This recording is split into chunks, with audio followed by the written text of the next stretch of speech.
Estudos no Sermão do Monte, capítulo 15. A luz do mundo.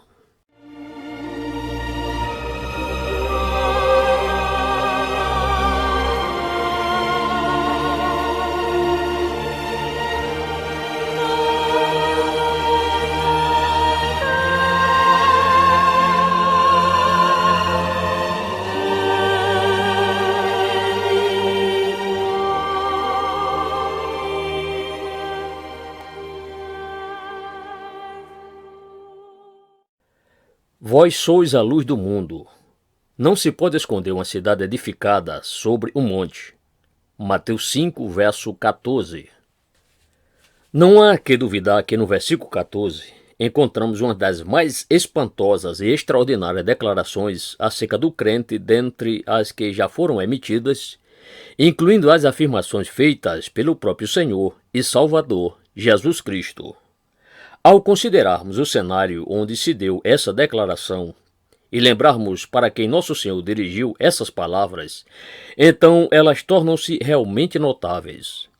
É uma declaração repleta de significação com profundas implicações no que tange à compreensão da natureza da vida cristã. Por assim dizer, uma das grandes características da verdade bíblica é que ela é capaz de comprimir o conteúdo inteiro de nossa posição cristã em uma única, mais expressiva declaração, como a deste versículo. Vós, disse Nosso Senhor, volvendo os olhos para aqueles homens simples, inteiramente destituídos de importância, segundo o mundo pensava. Vós sois a luz do mundo. Mateus 5,14. Essa é uma daquelas afirmativas que sempre deveria surtir sobre nós o efeito de fazer-nos levantar a cabeça, levando-nos a perceber, uma vez mais, quão notável e glorioso é sermos crentes. Por isso mesmo, como é natural, essa declaração torna-se, como de resto tornam-se todas as declarações desse tipo, um excelente e completo teste de nossa posição e experiência cristãs. Todas as assertivas assim feitas sobre o crente, sempre revertem a nós sob essa forma. E sempre deveríamos ter o cuidado de verificar que elas exerçam sobre nós esse efeito exato. A palavra vós, que lemos nessa declaração, aponta diretamente para cada um de nós, pessoas regeneradas. O perigo constante é que leiamos uma declaração como essa e fiquemos pensando em alguma outra pessoa, como os cristãos primitivos ou o povo evangélico em geral. Porém, se realmente nos consideramos crentes, é a nós que ela se refere. Uma declaração dessa natureza, obviamente, requer uma análise pormenorizada. Antes de nos lançarmos a tal tentativa, todavia, queremos considerá-la segundo os seus aspectos gerais, procurando extrair dela algumas de suas mais óbvias implicações. Em primeiro lugar, averiguemos a declaração em seu sentido ou reivindicação negativa, pois a força real dessa afirmação é a seguinte: vós, e vós somente, sois a luz do mundo. A palavra vós acha-se em posição enfática, envolvendo essa sugestão. Ora, de imediato percebe-se que certas coisas ficaram implícitas nessa declaração. A primeira delas é que o mundo está em trevas. Na realidade, essa será sempre uma das primeiras asserções que o evangelho cristão tem para fazer. Talvez não haja outro ponto onde se possa perceber, de forma mais clara, esse forte contraste entre o ponto de vista cristão da vida e todos os demais pontos de vista do que em um versículo como este. O mundo não cessa de referir-se à sua própria iluminação ou saber. Essa é uma das expressões favoritas do mundo, mormente desde a Renascença, nos séculos XV e XVI, época em que os homens começaram a interessar-se novamente pelo conhecimento organizado.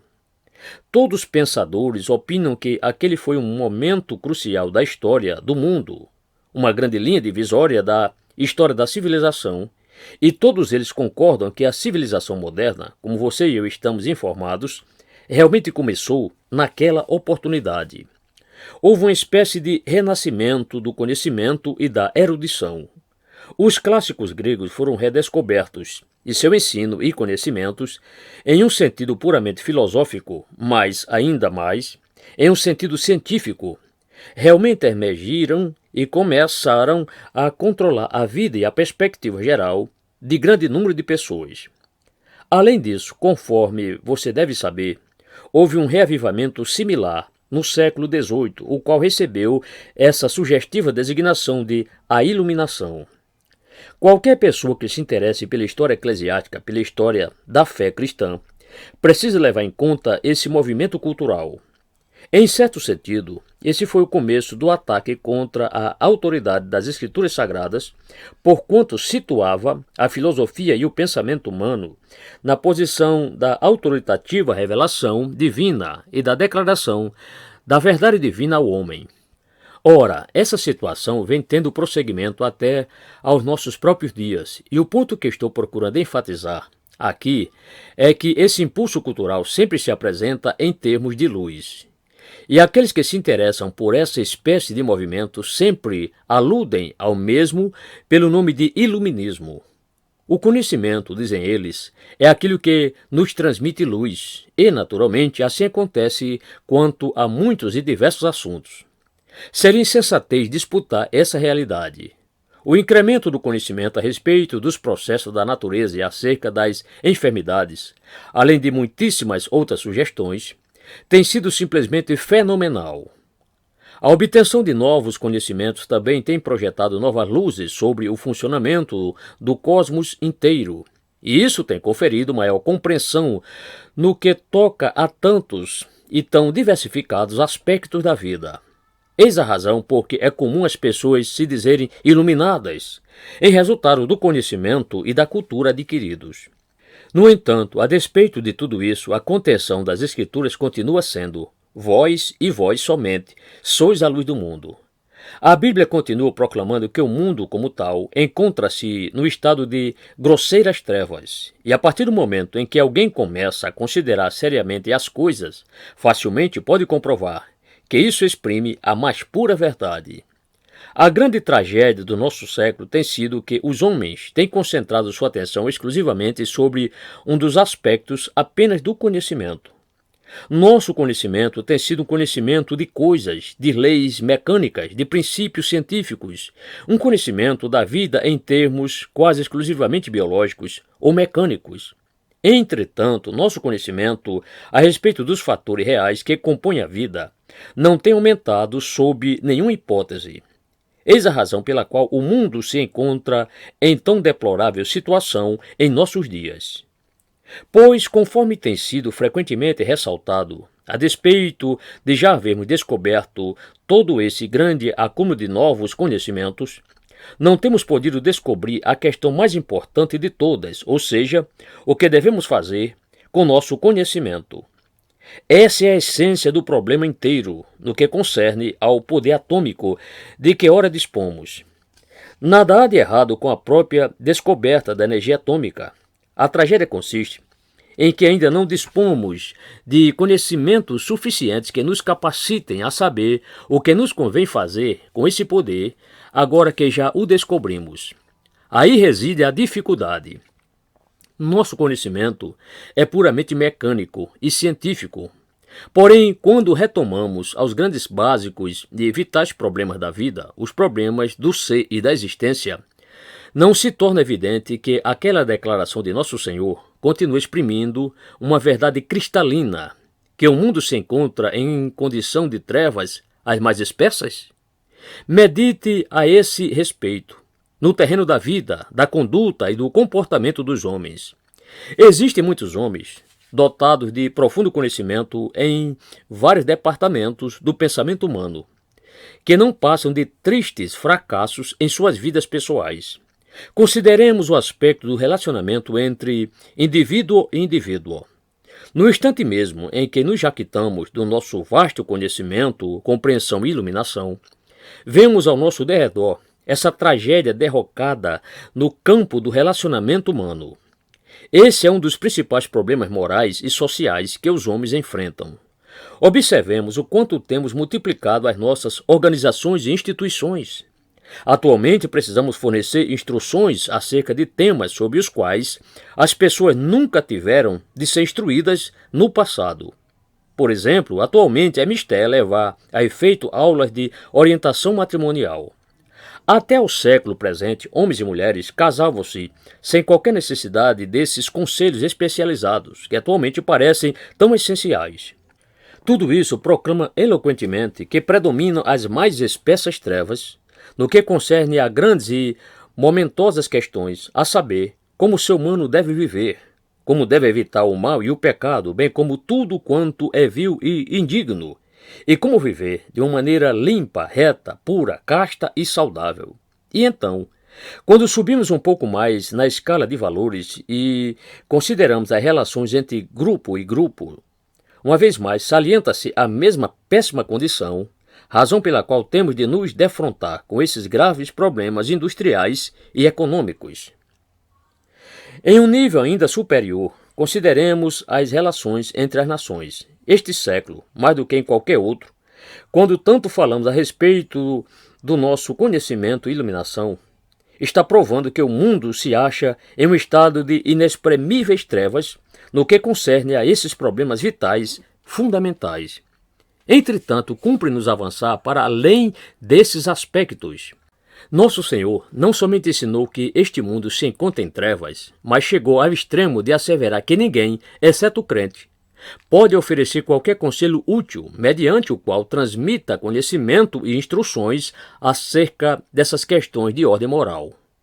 Essa é a nossa reivindicação na qual nos ufanamos como povo crente. Os maiores pensadores e filósofos sentem-se totalmente perplexos nesta nossa época. Com facilidade eu poderia citar muitos autores como prova do que aqui afirmo. Não me importa se estamos examinando o terreno da ciência pura ou o terreno da filosofia, no tocante às mais basilares questões. Os escritores sentem-se inteiramente desconcertados quando tentam compreender e explicar as condições vigentes em sua própria época. Isso deve-se ao fato que a teoria predominante entre eles é que tudo o de que o homem necessita é de mais conhecimento. Eles acreditam que se o homem contasse com maior soma de conhecimentos, inevitavelmente haveria de aplicá-los, solucionando essas dificuldades. Entretanto, é evidente que o homem não está fazendo o que se espera dele. De fato, o homem possui conhecimento, mas não está aplicando o mesmo, e é precisamente aí que os pensadores se sentem perdidos. Não compreendem qual seja o verdadeiro problema do ser humano, não são capazes de dizer-nos o que é responsável pelo atual estado de coisas no mundo e, menos ainda, por conseguinte, não são capazes de dizer-nos o que se deve fazer a respeito. Lembro-me que, alguns anos atrás, li uma publicação escrita por um bem conhecido professor de filosofia da Inglaterra, na qual ele se referia a um livro cujo propósito era abordar esses diversos problemas. Muito significativamente, ele expressou assim o seu pensamento. Aspas, no que concerne à análise, este livro é excelente, porém, não vai além de uma mera análise e, por conseguinte, em nada nos ajuda. Todos podemos analisar, mas a questão vital que queremos ver respondida é a seguinte: qual é a origem primária das nossas dificuldades? Que se pode fazer quanto a esta questão? Quanto a isso, este livro nada tem para dizer, declarou ele, embora traga o impressionante título de A Condição do Homem, fecha aspas. Ora, essa citação exprime a mais pura verdade. Hoje em dia, podemos nos voltar para os maiores filósofos e pensadores que, vez após vez, verificaremos que eles nunca ultrapassam as meras análises. São habilidosos no que tange a exibir problemas e a mostrar os diversos fatores envolvidos. Entretanto, quando alguém lhes pergunta qual o fator primariamente responsável por esses problemas e o que eles propõem que se faça, simplesmente não nos dão qualquer resposta. Como é evidente, eles nada têm a dizer. Neste mundo, como é óbvio, não há luz alguma à parte da luz provida pelo crente e pela fé cristã. Ao assim afirmar, não exagero. Mas estou sugerindo que, se quisermos ser realistas, teremos de aceitar esse fato e teremos de perceber que quando nosso Senhor se pronunciou, quase 2000 anos atrás, ele não proferiu essa verdade simples e espantosa a respeito de sua própria época, mas também disse a verdade no que concerne a todas as eras subsequentes. Jamais nos deveríamos olvidar que Platão, Sócrates, Aristóteles e os demais grandes pensadores da antiguidade expuseram as suas ideias vários séculos antes dessas palavras de Jesus terem sido proferidas pela primeira vez. Foi após tanta exuberância intelectual e floreado mental dos pensadores que o nosso Senhor fez essa acessão. Ele contemplou aquele minúsculo grupo de pessoas comuns e insignificantes e declarou: "Vós sois a luz do mundo." Ora, essa é uma declaração tremenda e emocionante. E quero reiterar aqui que, quanto a muitos aspectos, agradeço a Deus que eu esteja pregando as boas novas nestes dias, e não há um século. Se eu tivesse feito essa declaração há 100 anos, meus ouvintes haveriam de sorrir zombeteiros. Mas agora ninguém ri. A própria história está provando em nossos dias, cada vez mais patentemente, a veracidade do Evangelho. As trevas que imperam sobre este mundo nunca foram tão evidentes como agora. E aqui nos defrontamos com essa declaração estonteante e espantosa. Essa, pois, é a implicação negativa do nosso texto. Passemos agora a considerar as implicações positivas dessa afirmação de Jesus. Disse ele, vós. Em outras palavras, ele assegurou que o crente comum, embora talvez nunca tenha lido qualquer ensaio filosófico, compreende e conhece melhor a vida do que o maior pensador que não é crente. Esse é um dos temas fundamentais do Novo Testamento. O apóstolo Paulo, ao escrever aos crentes de Corinto, colocou a questão em termos bem explícitos, quando disse: visto como, na sabedoria de Deus, o mundo não conheceu por sua própria sabedoria, em razão de que aprove a Deus salvar-nos aos que creem pela loucura da pregação. 1 Coríntios 1:21. Aquilo que parece ser o cúmulo do ridículo, conforme o mundo imagina, na verdade, é a pura sabedoria de Deus. Esse é o extraordinário paradoxo com o qual nos defrontamos. Suas implicações são perfeitamente óbvias. Essa afirmativa mostra-nos que fomos chamados para realizar algo de positivo. Essa é a segunda declaração que nosso Senhor faz no tocante às funções do crente neste mundo.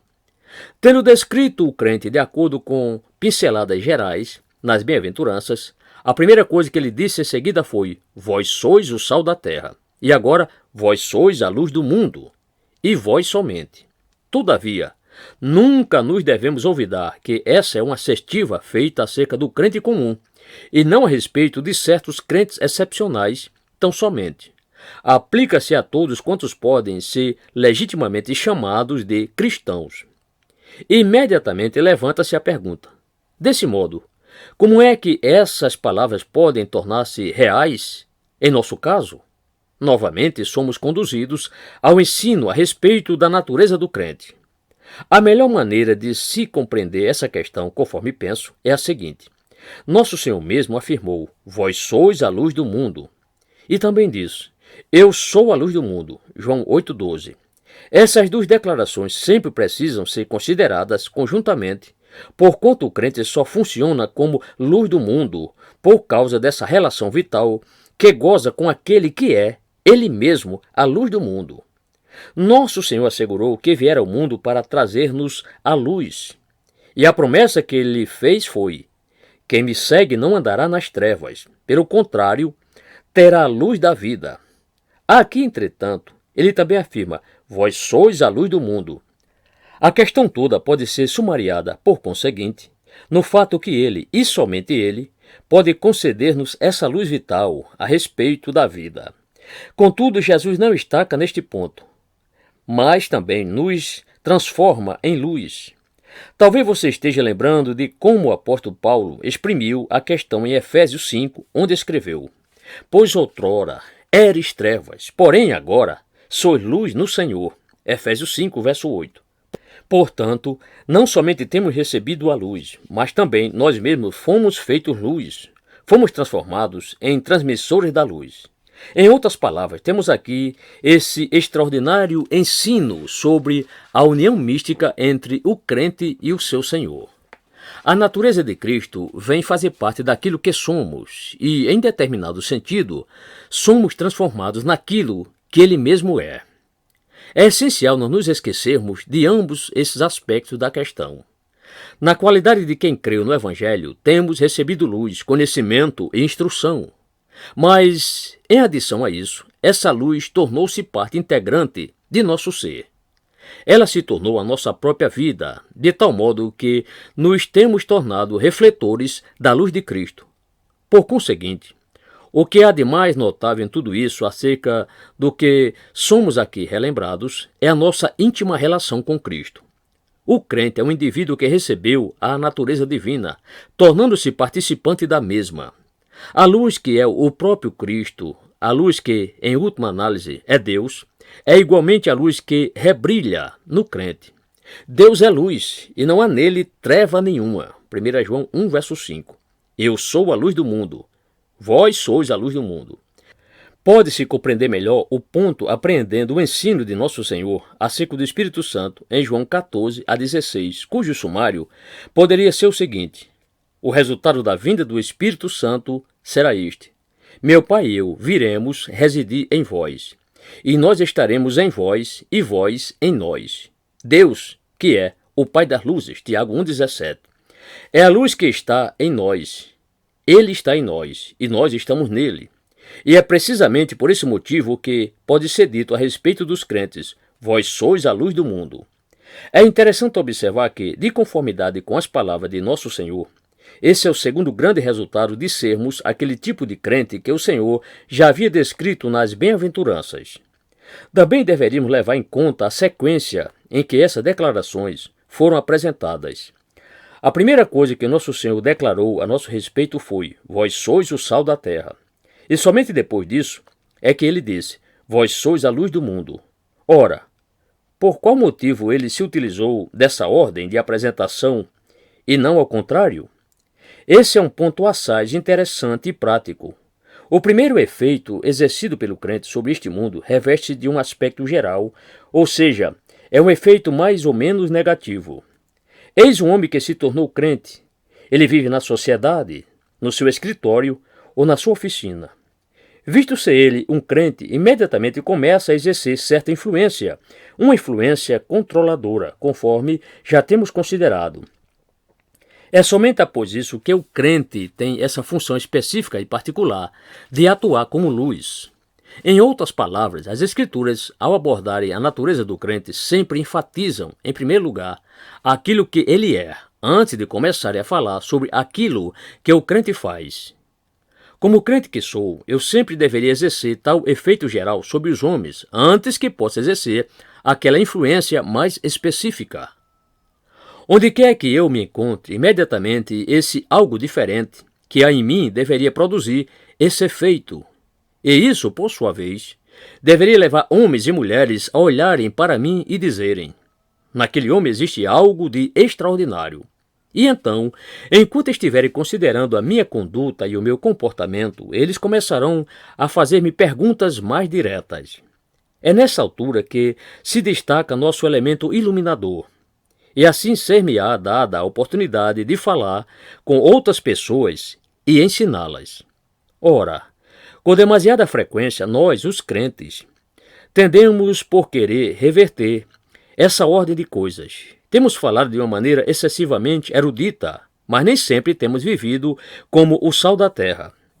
Quer apreciemos o fato, quer não, a verdade é que nossas vidas sempre deveriam ter a primeira palavra. Porém, se os nossos lábios falarem mais alto do que as nossas vidas, isso terá pouquíssimo valor. Por muitas vezes, a tragédia é que as pessoas proclamam o Evangelho por meio de suas palavras, mas toda a sua vida e conduta são uma negação do que dizem. Por isso é que o mundo não lhes presta muita atenção. Jamais nos deveríamos esquecer da ordem de apresentação empregada pelo Senhor Jesus de maneira deliberada. O sal da terra foi mencionado antes da luz do mundo. É que devemos ser algo antes de começarmos a agir como algo. Esses dois fatores sempre deveriam caminhar paralelamente, mas a ordem e sequência dos mesmos deveriam ser conforme o Senhor afirmou-nos aqui. Tendo isso em mente, passemos agora a considerar a questão de acordo com seu lado prático. Como é que o crente pode demonstrar que efetivamente ele é a luz do mundo? Tudo se resume em uma pergunta simples: qual é o efeito da luz? O que a luz realmente faz? Não se pode duvidar que a primeira coisa que a luz faz é dissipar as trevas, bem como tudo quanto às trevas pertence. Imaginemos um quarto às escuras, onde seja repentinamente acionado um interruptor de luz. Ou pensemos nos faróis de um automóvel que venha avançando por uma escura estrada do interior. Conforme diz as Escrituras, mas todas as coisas, quando reprovadas pela luz, se tornam manifestas. Efésios 5,13. Enquanto a luz não se manifesta, de certo modo não temos consciência das trevas, e isso envolve uma questão fundamental. Referindo-se à vinda do Senhor Jesus a este mundo, citou Mateus: o povo que jazia em trevas viu grande luz. Mateus 4,16. A vinda de Cristo e do seu Evangelho foi um acontecimento tão fundamental que pôde ser expressa dessa maneira. E o primeiro efeito da vinda de Cristo ao mundo foi que ele desmascarou as trevas que caracterizavam a vida deste mundo. Ora, isso também é algo que sempre e inevitavelmente é feito por qualquer pessoa boa e santificada. Sempre precisamos de alguma coisa que nos mostre a diferença, pelo que a melhor maneira de se revelar uma coisa é prover-lhe um contraste. É precisamente isso que o Evangelho faz, como também todo aquele que é crente verdadeiro. Conforme exprimiu o apóstolo Paulo, a luz desmascara as coisas ocultas das trevas, e então ele assevera: os que se embriagam é de noite que se embriagam. 1 Tessalonicenses 5, verso 7. O mundo inteiro está dividido entre os filhos da luz e os filhos das trevas. Grande parte da existência neste mundo é vivida sob uma espécie de tenebroso véu. As piores coisas sempre acontecem acobertadas pelas trevas. Mesmo o homem natural, degenerado e escravo do pecado, ficaria envergonhado se as suas ações fossem expostas à plena luz. Por quê? Porque a luz desmascara as trevas. Mas todas as coisas, quando reprovadas pela luz, se tornam manifestas, porque tudo que se manifesta é luz. Efésios 5,13. Ora, o crente é a luz do mundo, exatamente nesse sentido. Isso é inevitável e não pode ser entravado. Simplesmente por ser um crente, a pessoa regenerada leva uma vida diferente, e isso de pronto revela o verdadeiro caráter e a natureza de toda e qualquer outra maneira de viver. No mundo, pois, o crente se assemelha a uma luz que foi acesa, e sem demora as outras pessoas começam a pensar, a admirar-se, a sentir-se envergonhadas. Naturalmente, quanto mais uma pessoa tiver sido santificada, tanto mais evidente torna-se-á o fenômeno. O crente nem mais precisa falar. Somente devido ao fato de ser o que ele é, leva as pessoas a se sentirem envergonhadas de si mesmas diante do que costumam praticar. É desse modo que o crente verdadeiramente atua como uma luz. Assim sendo, o crente estará provendo ao mundo um modelo a ser seguido. Estará demonstrando que existe uma outra modalidade de vida possível à humanidade. Desse modo, ele põe em destaque o erro e o fracasso da maneira de pensar e de viver dos incrédulos. Conforme vimos, ao abordar o fato que o crente é o sal da terra, outro tanto pode ser visto no que diz respeito ao crente ser a luz do mundo. Todo verdadeiro reavivamento sempre exerce esse efeito. Certo número de pessoas crentes em qualquer segmento da sociedade tende por afetar a vida inteira dessa sociedade. Sem importar se as demais pessoas concordam ou não com os seus princípios básicos, eles fazem aquelas pessoas sentirem que o caminho cristão está com a razão, afinal de contas, e que toda outra maneira de viver é indigna. O mundo já descobriu que a honestidade é a melhor norma de vida. Conforme alguém já afirmou, esse é o tipo de tributo que a hipocrisia sempre paga à verdade. A hipocrisia é forçada a admitir, desde o mais profundo de seu âmago, que a verdade está certa. A influência que o crente exerce sobre este mundo, como uma luz, consiste em mostrar que todas as demais coisas pertencem às trevas. Todas essas outras atividades medram bem somente em meio às trevas. e de uma maneira ou de outra não pode resistir à luz. Isso é explicitamente ensinado em João 3, onde o apóstolo assegura: o julgamento é este, que a luz veio ao mundo, e os homens amaram mais as trevas do que a luz, porque as suas obras eram mais. João 3,19. Nosso Senhor chegou mesmo a afirmar que tais homens não se aproximam da luz, porquanto sabem que, se o fizerem, seus feitos serão reprovados por ela, e eles não querem que isso lhes aconteça. Essa, como é lógico, foi a causa final e real do antagonismo manifestado pelos fariseus e escribas contra nosso Senhor e Salvador, Jesus Cristo. Ali estavam aqueles homens, mestres da lei, aqueles homens que, em certo sentido, eram conhecedores profundos da lei, no que tangia a vida religiosa. Todavia, por qual razão tanto odiavam e perseguiam Jesus? A única explicação adequada para isso é a total pureza e santidade de Jesus. Sem que o Senhor houvesse proferido uma única palavra contra eles, no começo de sua carreira, pois ele não os denunciou senão no fim, a pureza dele levava-os a sentirem como ele realmente eram, e por essa razão odiavam-no. Por esse motivo é que o perseguiam e finalmente o crucificaram, simplesmente porque ele era a luz do mundo. Essa luz manifestava e revelava as coisas ocultas das trevas que dentro deles havia. Ora, você e eu precisamos ser assim também, neste mundo. Simplesmente por vivermos a vida cristã, cumpre-nos exercer esse efeito sobre os incrédulos. Podemos avançar mais um passo e declarar que a luz não somente revela as coisas ocultas das trevas, mas também explica a causa das trevas. É nesse ponto que a luz se torna tão importante e prática nesses nossos dias. Já lembrei a vocês que os melhores e maiores pensadores acadêmicos do mundo atual estão inteiramente zonzos acerca do que há de errado com o mundo. Anos atrás, foram transmitidas pelo rádio 2 palestras dirigidas por 2 homens que podem ser descritos como humanistas, a saber, Dr. Julian Huxley e o professor Gilbert Murray. Em suas preleções, ambos admitiram com cândida franqueza que não sabiam dar explicação para a vida. O Dr. Julian Huxley afirmou que não era capaz de perceber finalidade alguma ou propósito na vida. Para ele, tudo era acontecimentos fortuitos ao acaso.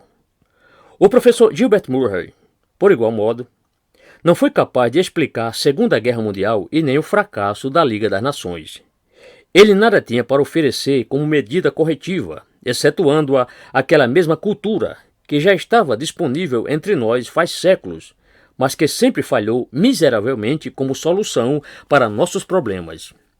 É precisamente neste ponto que o crente mostra ser o detentor daquela luz que esclarece a situação. A causa única de todas as dificuldades do mundo, neste momento, desde o nível individual e daí subindo até ao nível internacional, não é outra coisa senão o estado do homem que se encontra alienado de Deus.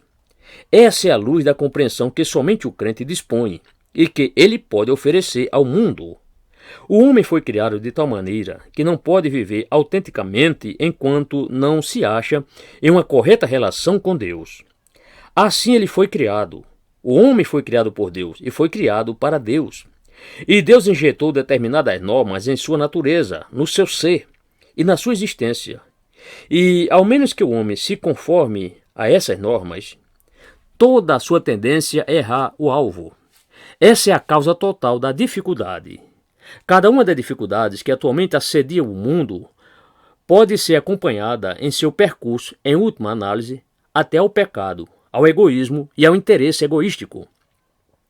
Todas as desavenças, disputas e mal-entendidos, toda inveja, ciúme e malícia, todos esses males estão vinculados à inconformidade às normas de Deus e a nada mais. Portanto, no presente, nós somos a luz do mundo, em um sentido perfeitamente real.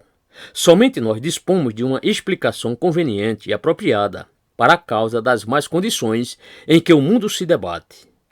O quadro todo pode ser atribuído à queda no pecado. A dificuldade inteira origina-se daí.